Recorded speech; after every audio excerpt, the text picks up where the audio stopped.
Hi, I'm Harper with Life with Leverage, and we coach you on the infinite banking concept and how you can become your own banker.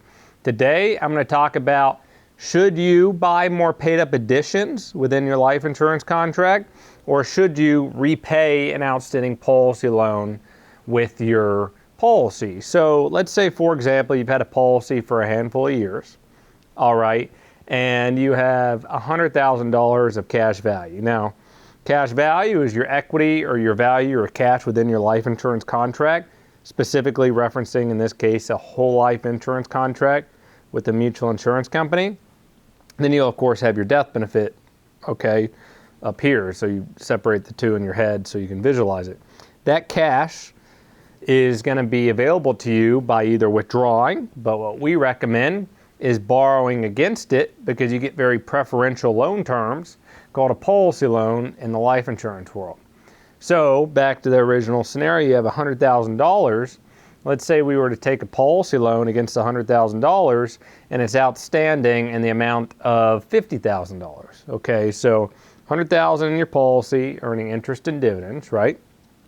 And it's growing tax deferred, but really tax free if you handle it properly through the life of the policy.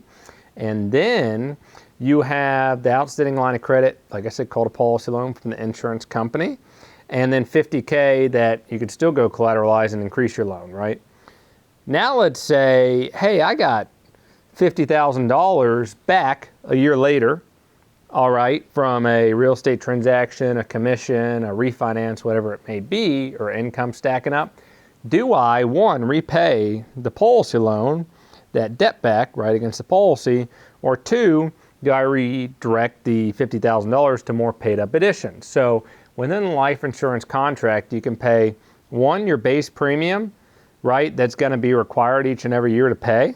And then you have an additional rider called a paid up rider. Now back to policy design video, or infinite banking policy design. I did that earlier in my YouTube channel that we could either link in the description or you can scroll down and go check it out.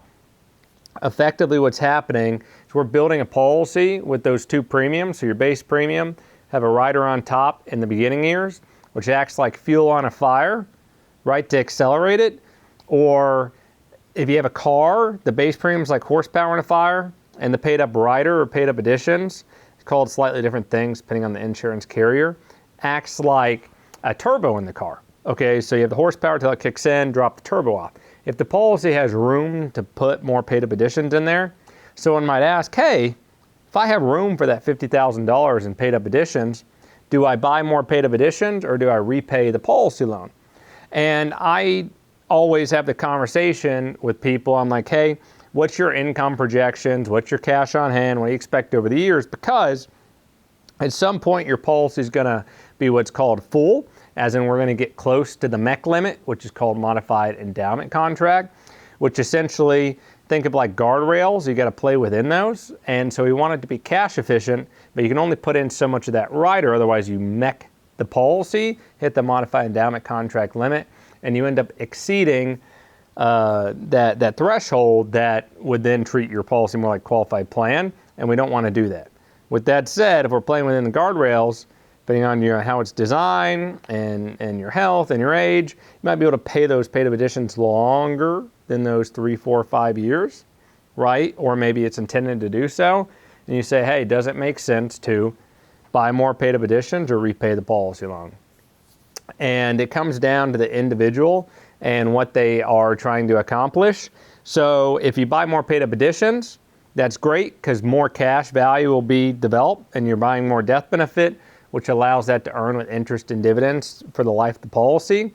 But you still have this outstanding loan you haven't repaid. So you always want to have a plan as you're becoming your own banker, as you're banking against the policy or your personal bank, so to speak, to repay this outstanding loan. But if you are expecting more cash and cash flow over time to come in, it may make sense to build your bank bigger, right, and then keep borrowing against it and just have loan repayments slowly more over time, versus just repaying a loan and keeping your bank smaller. So little elaboration there. I'd be happy to talk further one-on-one if you have a policy. Say, hey, I got some outstanding loans. Do I put more premium in? Do I pay the loan back? I always opt for more paid up additions if it makes sense giving someone's dynamic and they don't have too much of a loan that is continuing to grow, and we don't have a plan to address that. Another factor to put in is at some point you might say, oh, do I end up wanting to open up another policy or another banking branch even if the paid up additions is full? Well, the answer is we can do that, but we would need to take the same concept, say, okay, if we leave this loan outstanding, do I want to redirect some more cash flows or start another policy? Or maybe do a hybrid of the two or a hybrid of the three.